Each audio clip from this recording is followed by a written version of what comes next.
Gloria sea a nuestro Salvador, hermanos. Gracias a Dios que tenemos esta gran bendición de poder estar aquí en la casa de Dios para glorificarle. Y debemos hacerlo, sí, con toda reverencia, pero también con todo gozo. Él es nuestro Salvador y eso debe llenarnos de alegría. Así que sí, es con solemnidad, con reverencia, pero con gozo en el corazón. A Dios sea la gloria, hermanos. Vamos a leer en la Epístola a los Romanos, capítulo 1, los versículos 1 al 15. Epístola a los Romanos, capítulo 1, versículos 1 al 15.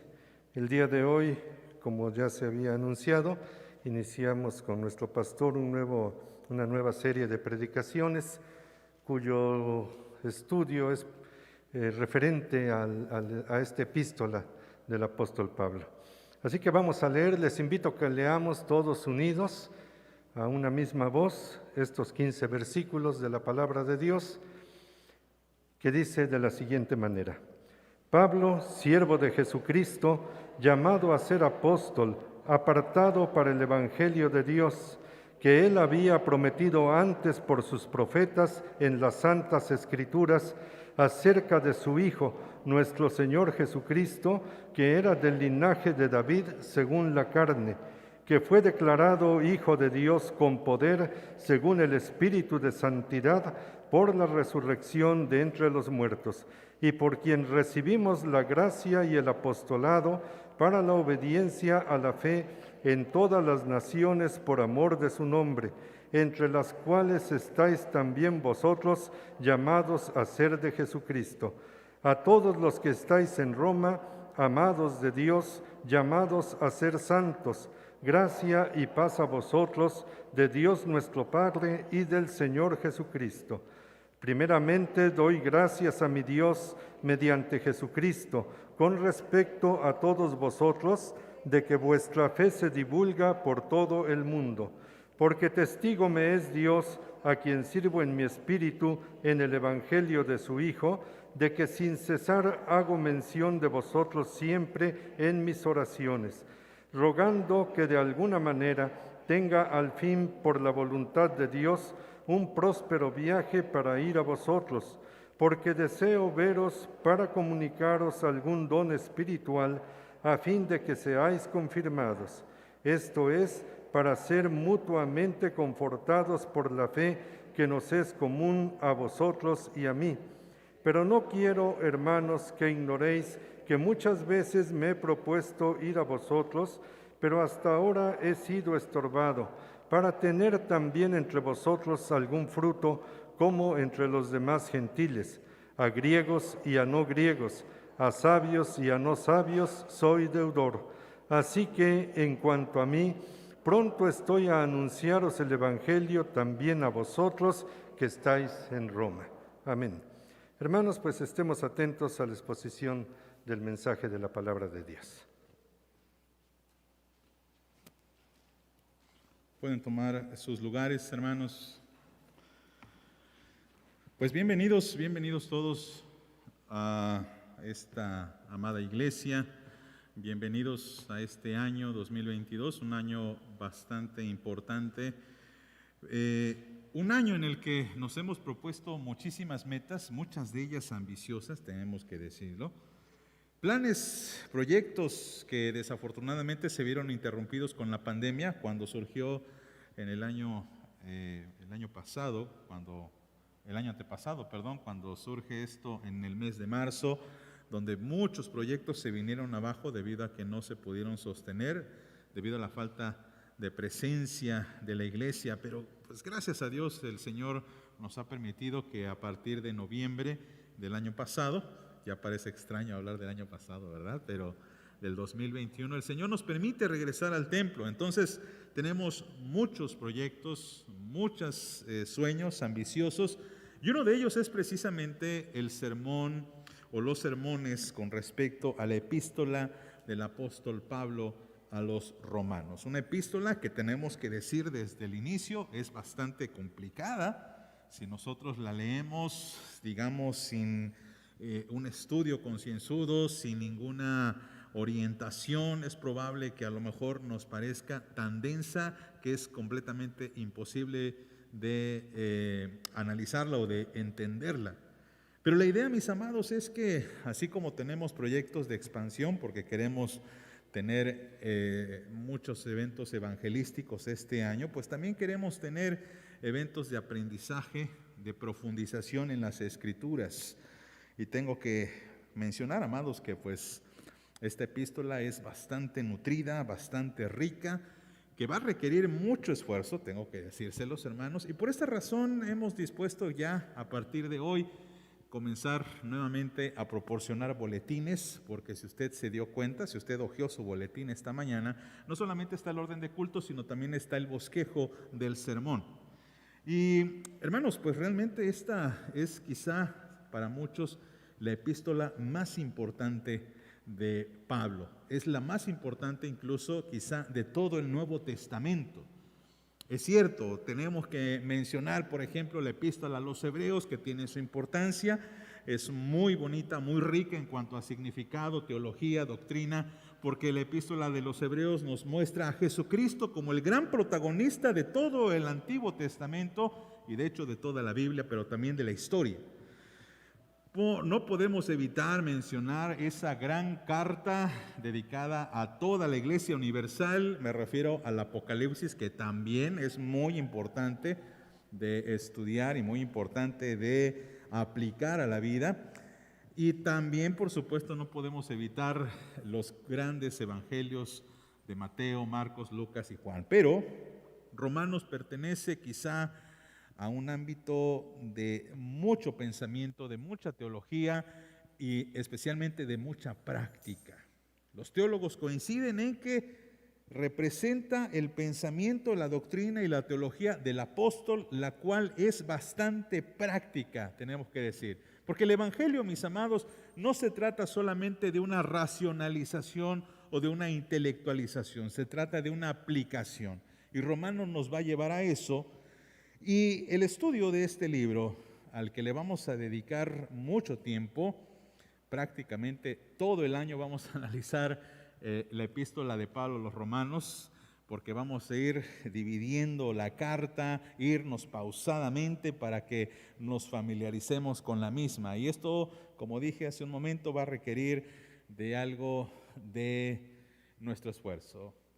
Yo le invito, hermano, a que en lo posible, ¿verdad?, no falte a los cultos, pero si llega usted a ausentarse, bueno, pues gracias a Dios tenemos un recurso que antes no teníamos, y es que la predicación y todo el culto de hecho está siendo grabada, transmitida en YouTube, va a quedar allí, y si usted en algún momento desea regresar para repasar lo que hemos mencionado, pues va a estar disponible en el momento que usted guste. Por supuesto está el bosquejo, están las notas del sermón, las cuales si usted me dice, pastor, présteme sus notas, con mucho gusto estoy dispuesto a compartirlas.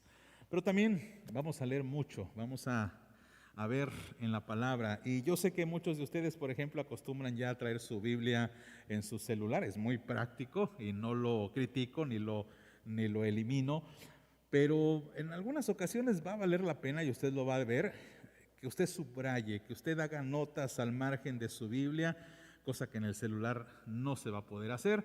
Así que yo le recomiendo que pues traiga su Biblia, esté dispuesto a subrayarla, esté dispuesto a encerrar algunas palabras importantes, porque vamos a investigar muchísimo. Y como dije, este no va a ser un trabajo intelectual solamente, sino va a ser un trabajo y una predicación bastante práctica. Pero esta mañana quiero mencionar, a modo de introducción de toda la carta, algunos aspectos especiales. Por ejemplo, vamos a analizar qué clase de iglesia era la de Roma y por qué Pablo escribe esta carta en especial a Roma.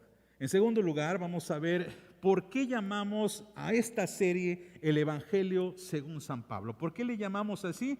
Es lo que vamos a analizar. Y finalmente vamos a ver a manera muy rápida, muy breve, a vuelo de pájaro, una división de cómo podemos estudiar y cómo podemos leer la epístola de Pablo a los romanos. Eso es lo que vamos a ver esta mañana, pero vamos a comenzar con una oración a fin de que el Señor esté con nosotros esta mañana y nos ayude.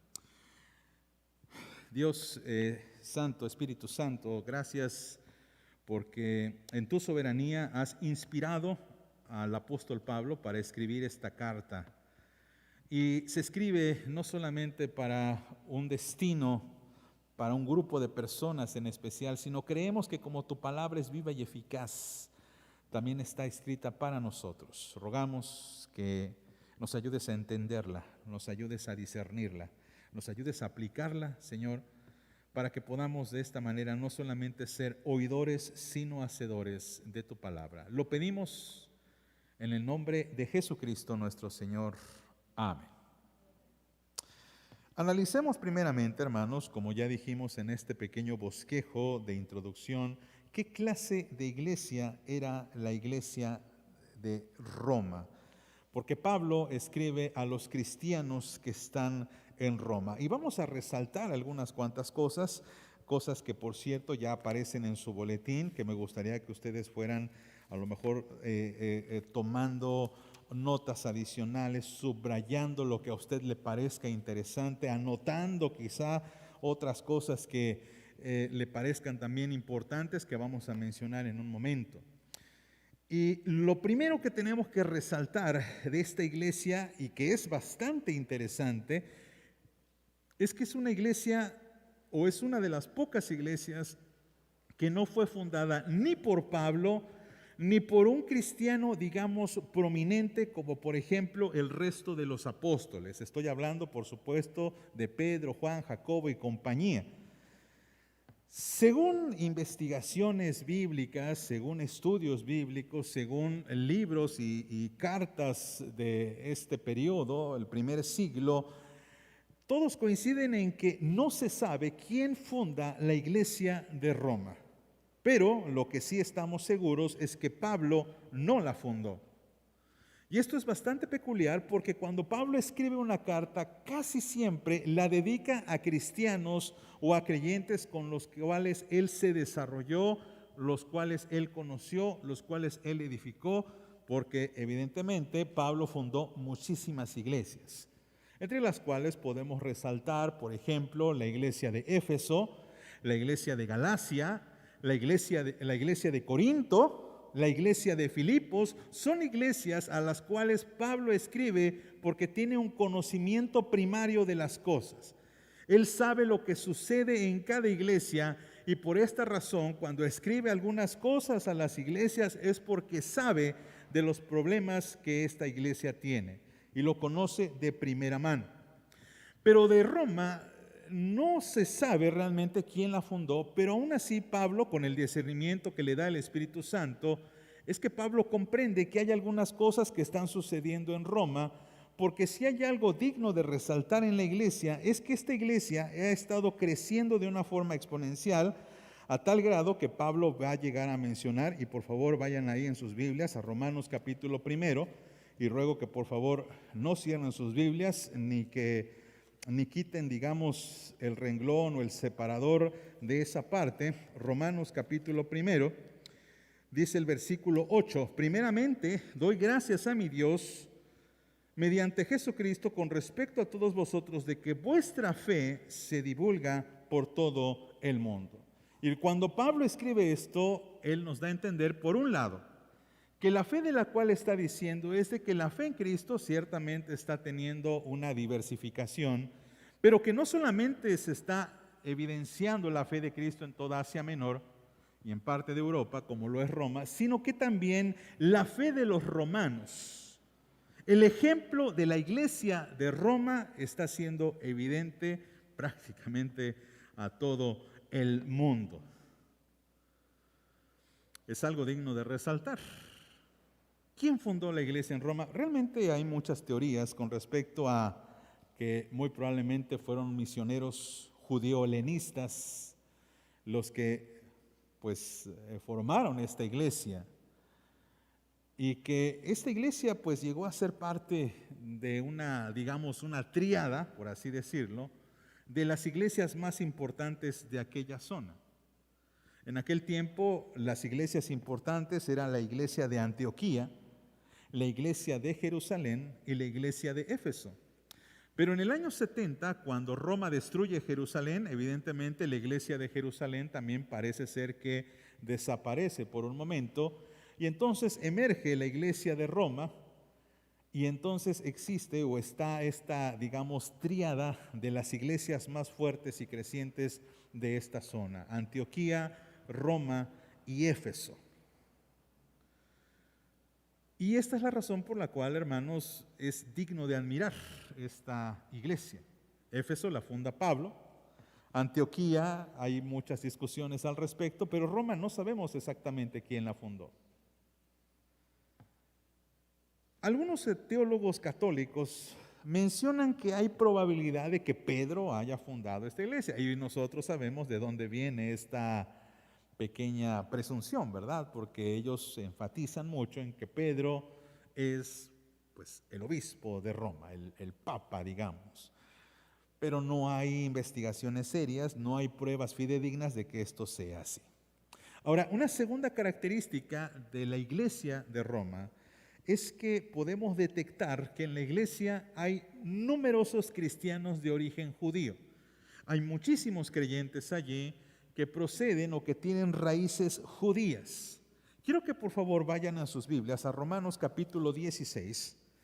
Romanos capítulo 16, en el que Pablo escribe ya prácticamente su despedida y en el que hace mención de muchas personas que por sus nombres y por ciertas características que Pablo resalta, pues nos da a entender de que estas personas eran judías. En primer lugar, hermanos, vayamos por favor al capítulo 16, versículo 6, en donde dice: saludad también, o saludad a María, la cual ha trabajado mucho entre vosotros.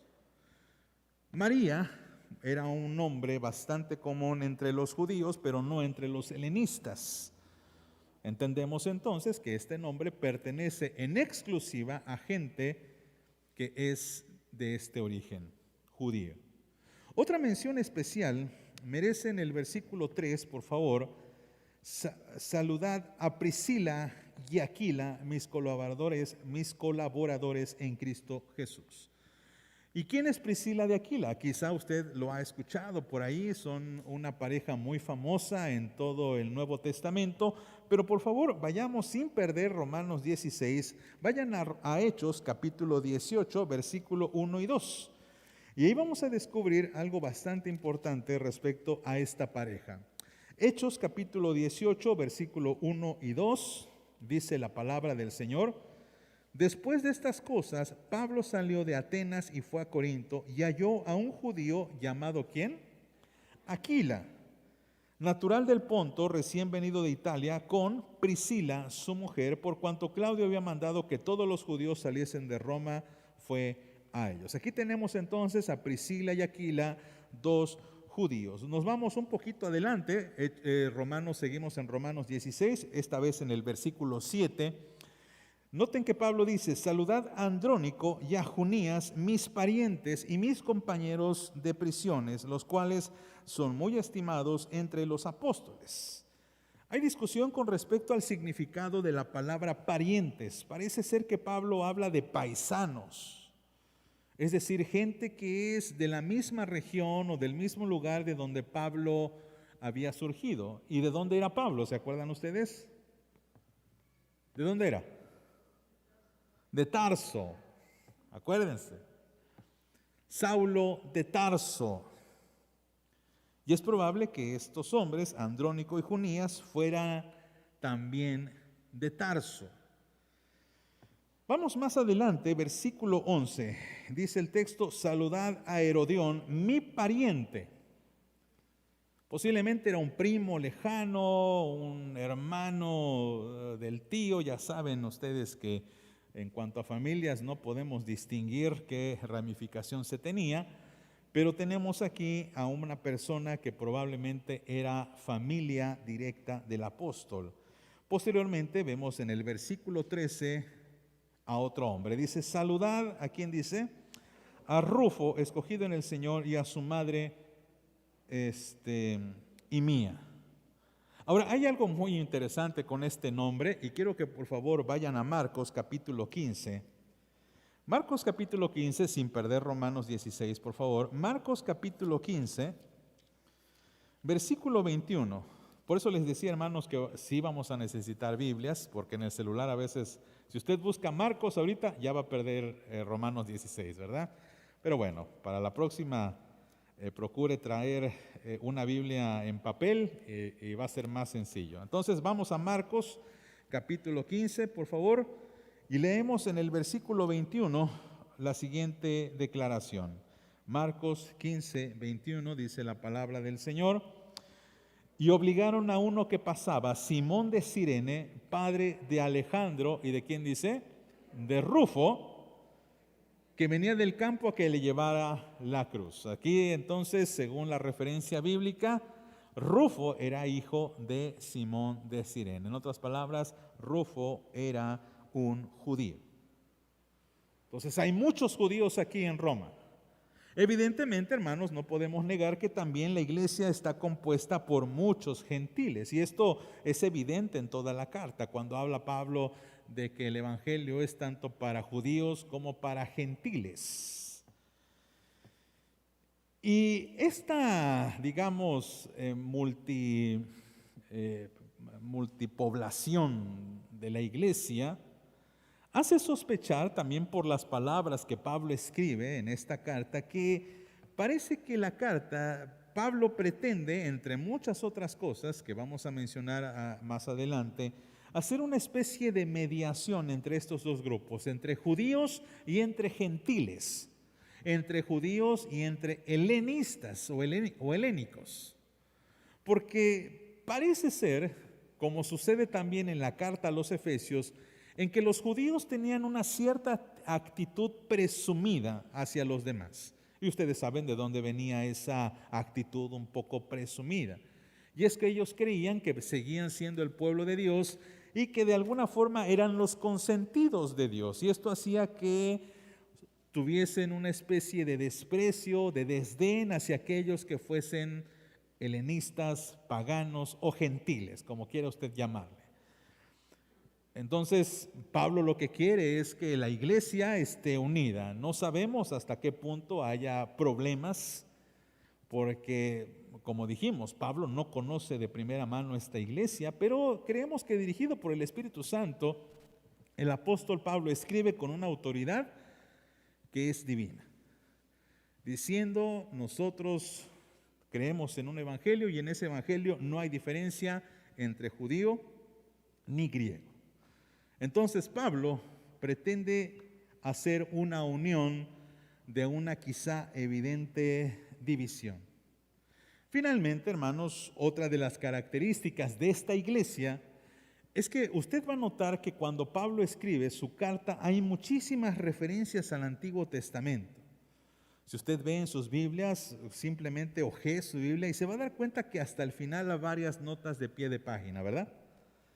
Y esas notas les llevan a pasajes del Antiguo Testamento, a los Salmos, a Isaías, a otros escritos bíblicos, porque hay un claro conocimiento de la iglesia de Roma, de un conocimiento del Antiguo Testamento.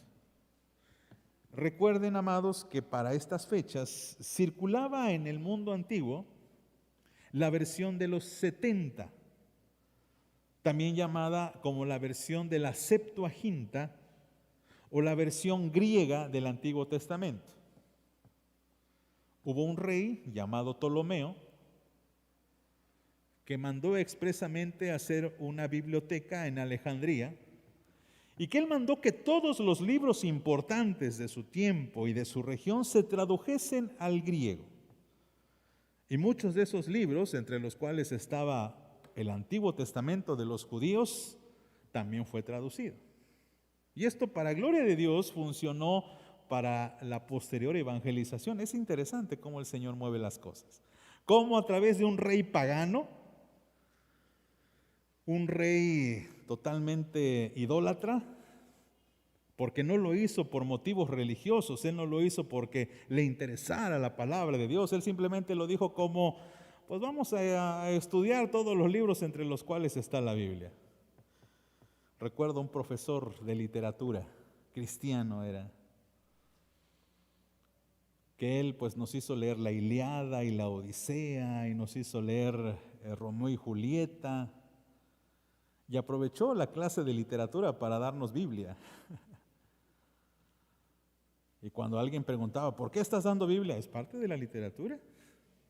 Y estaba evangelizando a través de esa tarea. Hermoso, hermoso.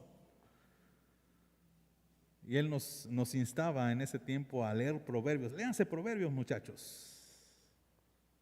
Clase muy interesante. Bien, este rey manda a hacer esta versión y la iglesia aprovecha esto posteriormente.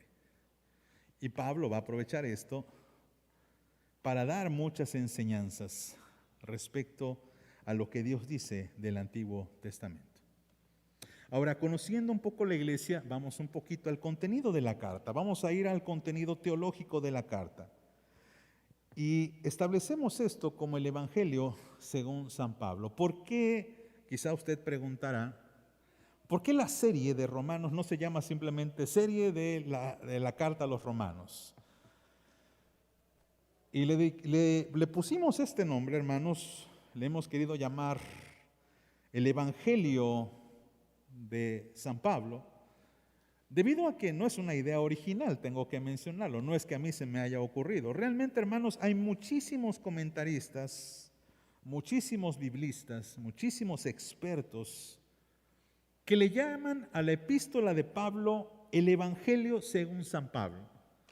Y que incluso llegan a compararlo con los otros evangelios, es decir, con Mateo, como Marcos, como Lucas, como Juan. Dicen Romanos es el evangelio del apóstol Pablo. La diferencia es que mientras que los otros se centran en la vida de Jesús, Pablo se va a centrar más en la acción de Jesús y en los beneficios que los creyentes tenemos en Cristo.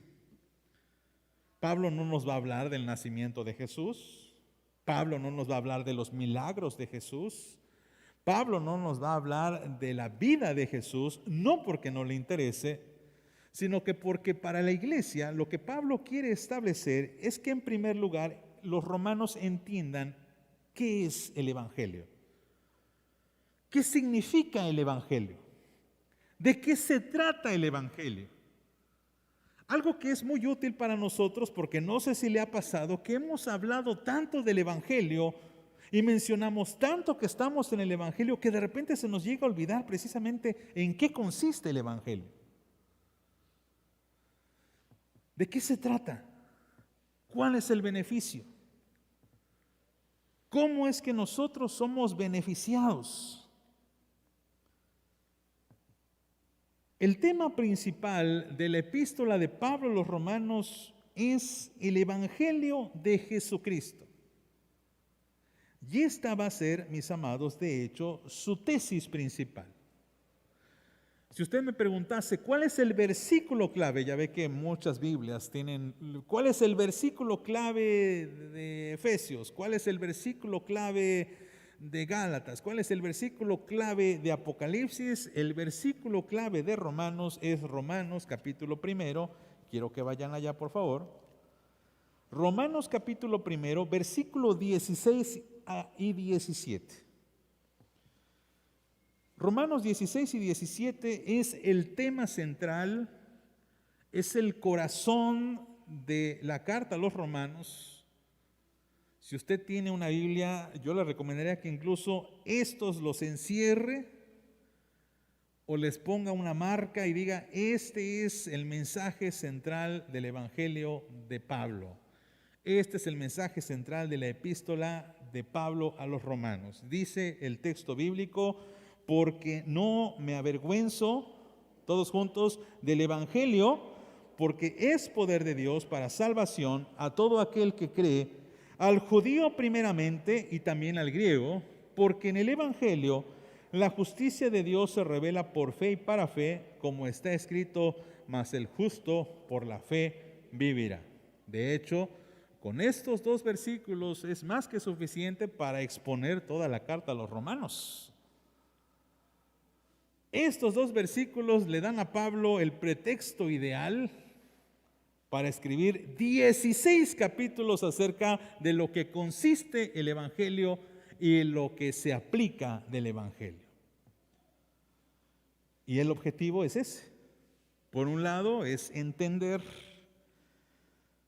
y por el otro lado es experimentar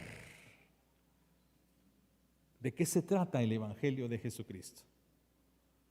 Y por esa razón, hermanos, decimos que la epístola de Pablo a los romanos es un poquito difícil, sí lo es. Debido a que Pablo está apelando muchísimo aquí a la razón. Pablo apela muchísimo a la inteligencia. A veces se critica a los creyentes de que no somos gente pensante, que no somos gente razonable, y cuando alguien le critique de eso, dígale, bueno, lee la epístola a los romanos y si le entiendes, felicidades. Me la explicas y me dirás si los creyentes no son gente pensante, gente que razona, que escudriña, que analiza. Y Pablo va a usar muchísima de la retórica de aquel tiempo. Incluso va a manejar algunos conceptos filosóficos, hermanos. A veces le tenemos miedo a la filosofía porque pensamos que es muchísima letra, ¿no? Y como dice otro texto, mucha letra mata. Pero no hay que tenerle miedo, porque Pablo usa el razonamiento para que el pueblo entienda de qué se trata el Evangelio. Porque si lo entiende, Pablo tiene este argumento. Si entendemos el Evangelio, podemos practicar y aplicar el Evangelio. Podemos experimentar el Evangelio. Y por esa razón, amados, tenemos mucho que leer. Y no solamente leer, sino hasta releer. No sé si a usted le ha pasado cuando lee un libro, cualquiera que sea, que usted está leyendo y necesita regresar sobre las páginas que ya leyó porque hay algo que se le fue, hay algo que ya no entiende, hay algo que ya no capta. Necesito volver a releer, necesito repasar lo que ya he visto. Ya me acordé, esto lo dice por esto, entonces ya entendí el capítulo 2 o el capítulo 3 de este libro. Con Romanos puede pasarnos lo mismo.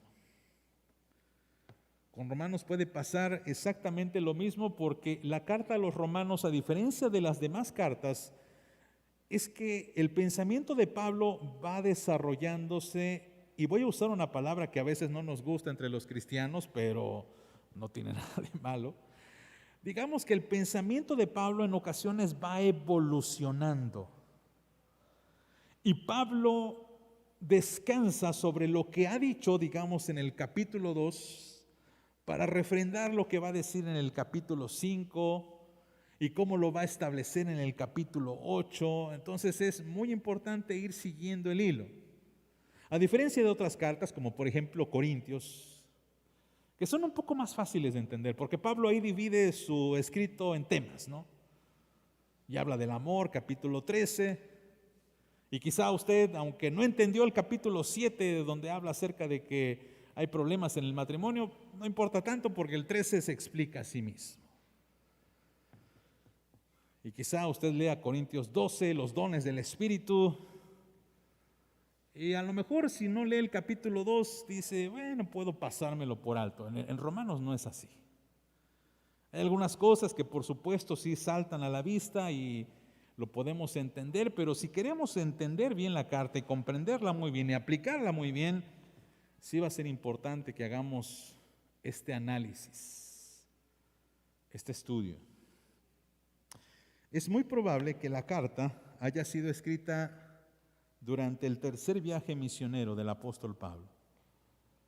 Sabemos que Pablo hizo 3 viajes misioneros y eso va a ser también importante para la carta. Y estas cosas las vamos a ir explicando conforme vayamos avanzando en nuestro estudio. Probablemente en el año 57 después de Cristo, desde Corinto, Grecia.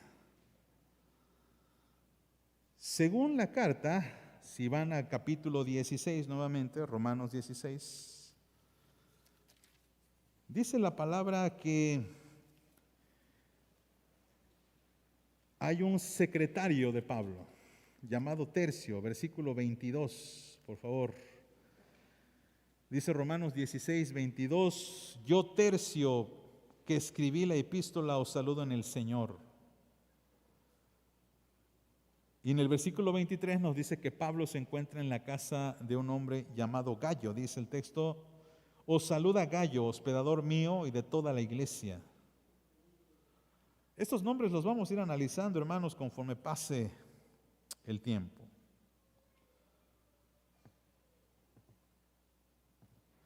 Y la carta se escribe, como ya dijimos, para tratar de conciliar entre dos grupos, judíos y gentiles, pero también porque Pablo tiene intenciones de visitar la iglesia de Roma, quiere conocerlos.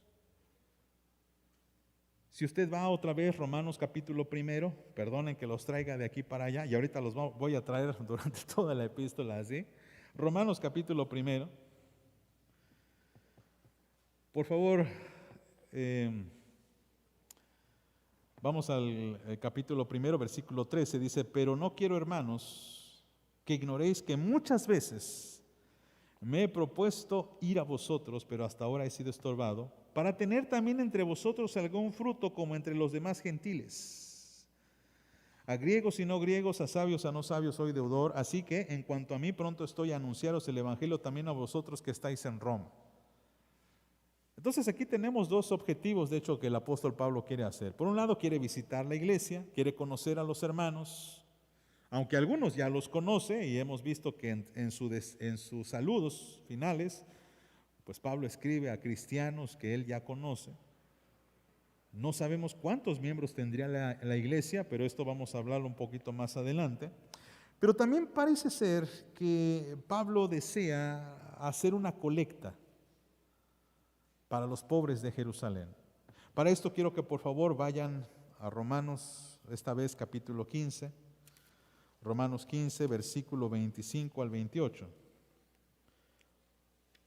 Dice la palabra del Señor, versículo 25 al 28, dice Romanos 15, mas ahora voy a Jerusalén para ministrar a los santos, porque Macedonia y Acaya tuvieron a bien hacer una ofrenda para los pobres que hay entre los santos que están en Jerusalén, pero les pareció bueno y son deudores a ellos, porque si los gentiles han sido hechos participantes de sus bienes espirituales, deben también ellos ministrarles de las materiales. Así que, cuando haya concluido esto y les haya entregado este fruto, pasaré entre vosotros rumbo a España. Hay quienes mencionan que la intención de Pablo de ir a Roma no solamente es por motivos espirituales. Pablo les quiere pedir un favor. Pablo quiere recoger una colecta. Y esto posiblemente a nosotros nos parezca algo chocante. ¿Cómo que Pablo va a pedir dinero? Bueno, pues eso lo vamos a ver.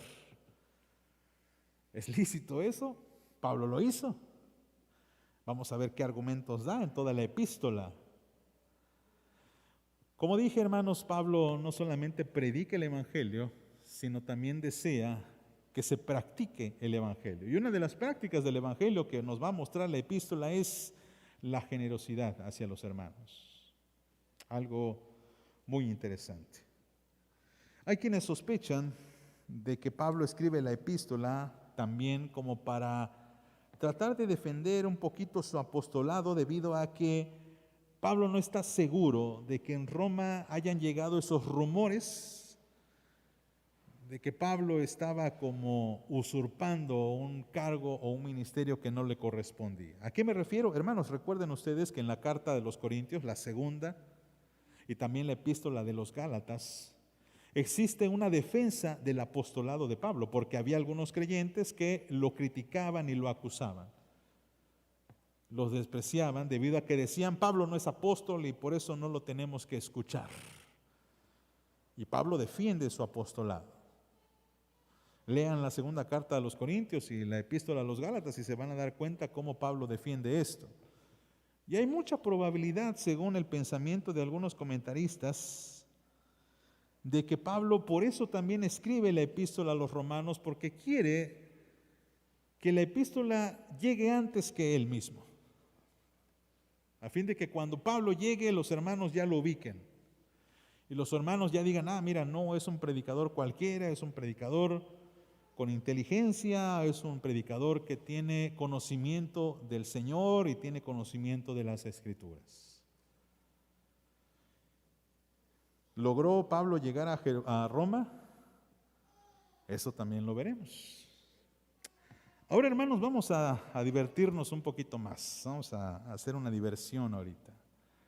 ¿Cómo se divide la epístola para entenderla? Bien, vayan al primer capítulo de los Romanos. Perdón, hermanos, les dije que iban a usar la Biblia. Por eso, si usted tiene un celular, híjole, es muy bonito y todo, pero yo sí le recomiendo que traiga mejor su Biblia impresa, porque sí va a ser un poco difícil. Estoy viendo que muchos tienen dificultad. ¿Qué cita? Y luego vuelvo a lo otro. Voy a estar así. ¿Cómo se divide la epístola? Bien, la epístola tiene dos grandes divisiones. Tiene dos grandes secciones. La primera es, como dijimos, una exposición totalmente teológica, argumentada. Vamos a llamarle la parte intelectual, la parte razonable, la parte filosófica, vamos a llamarle así, del Evangelio. ¿En qué consiste el Evangelio? ¿Qué significa el Evangelio? Y esta parte va a hablar muchísimo acerca de la justificación por la fe y la salvación que brota por esa justificación. Inicia prácticamente en el versículo 16, estamos en Romanos 1. La primera parte es simplemente el saludo inicial, los motivos de Pablo, del 1 al 15. Pero el capítulo primero, a partir del versículo 16, inicia la tesis, como dijimos hace un momento, del apóstol. Y a partir del versículo 18, si usted quiere anotar ahí en su Biblia, del capítulo 1, 18 al capítulo 5, versículo 21, el gran tema es la justificación. Ese va a ser el gran tema del capítulo 1, 18 al 5, 21, la justificación. Ojee la Biblia y usted se va a dar cuenta acerca del que el capítulo 2 habla del justo juicio de Dios, habla de cómo este juicio se demuestra a través de la ley. Volteamos en el capítulo 3 y está la famosa declaración de que no hay ningún justo. Vamos acerca de la justicia por la fe en el versículo 21, estoy en 3:21, y se va desarrollando a través del ejemplo de Abraham. Los resultados de la justificación, capítulo 5, y vamos terminando en el capítulo 5, versículo 12 al 21, en una aplicación de esta justificación. Vuelvo a repetir. Capítulo 1, 18 al 5, 21, el tema principal es la justificación. Ahora, la justificación produce un fruto. ¿Cuál es ese fruto? La santificación, que es el segundo punto. No sé qué está pasando allá atrás, pero ruego que no se distraigan. Capítulo 6, versículo 1 al capítulo 8, versículo 17, el tema es la santificación. ¿Cómo es que la justificación nos pone delante de Dios como santos? Capítulo 8, versículo 18 al 39, la glorificación.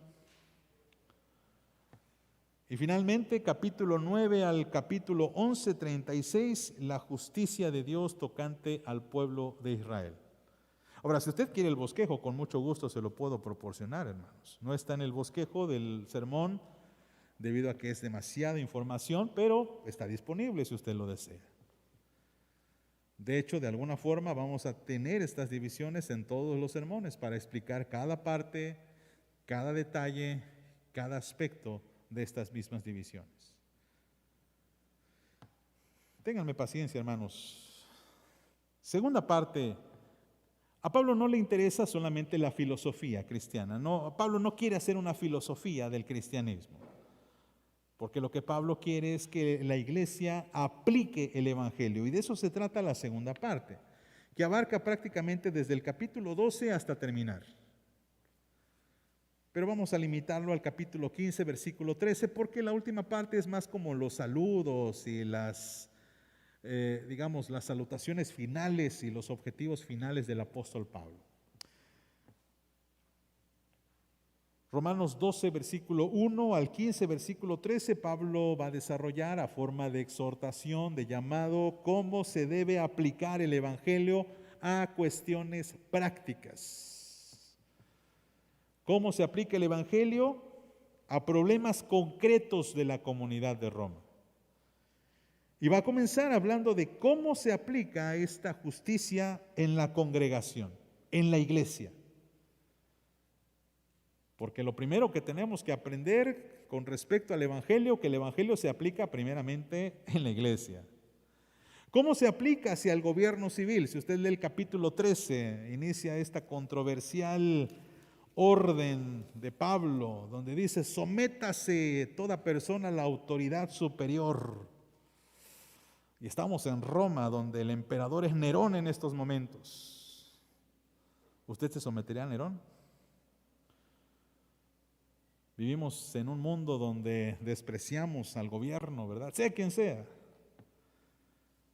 Si sea del partido tradicional, del nuevo partido, del partido azul, nos cuesta trabajo, ¿cierto? Pablo dice, sométase todo.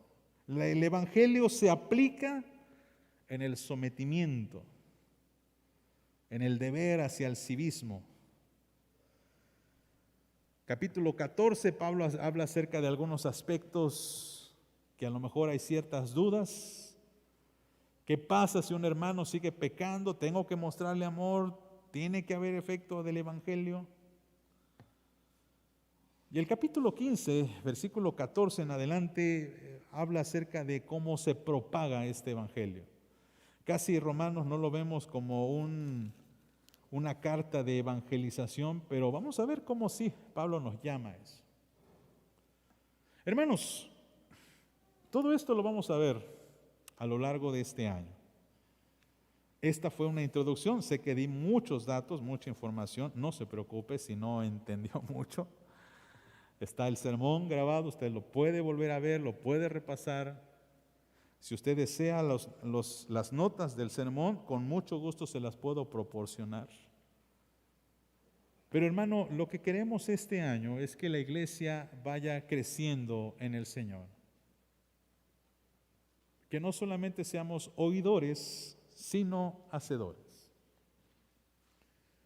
A veces decimos, voy a escuchar el sermón. Y escuchar a veces significa sentarme y poner mi rostro así como de atención, pero a veces estoy pensando en otra cosa, ¿verdad? Estoy pensando en la comida, estoy pensando en el recalentado, si es que alcanza o no alcanza. Estoy pensando en que si el pan que compré en Walmart sigue estando suave, ese pan duro, ya ven que...